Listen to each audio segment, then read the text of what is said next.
शहजादी गुलाब और golden bird. गुलाब नामी एक नौजवान शहजादी के बारे में एक क्लासिक परियों की कहानी है जो सुनहरी परिंदे के साथ जादुई मुहिम जोई का आगाज करती है।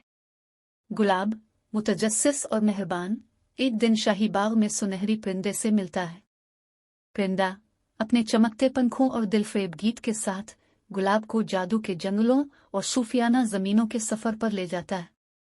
रास्ते में वो चैलेंजों और रुकावटों का सामना करते हैं, लेकिन परिंदों की रहनुमाई और गुलाब की बहादुरी से वो हर एक पर काबू पाते हैं। अपनी मुहिम जोई के जरिए रोज जुर्रत, दोस्ती और मेहरबानी की अहमियत के बारे में कीमती सबक सीखता है। आखिर में शहजादी रोज और गोल्डन बर्ड घर लौटते हैं। इनका रिश्ता पहले से ज्यादा मजबूत होता है और बादशाही इस हिकमत से मालामाल होती है जो उन्होंने अपने सफर में हासिल की थी। ये एक लाजवाब कहानी है जो बच्चों को लचक, हमदर्दी और अपने इर्द गिर्द की दुनिया की खूबसूरती के बारे में सिखाती है।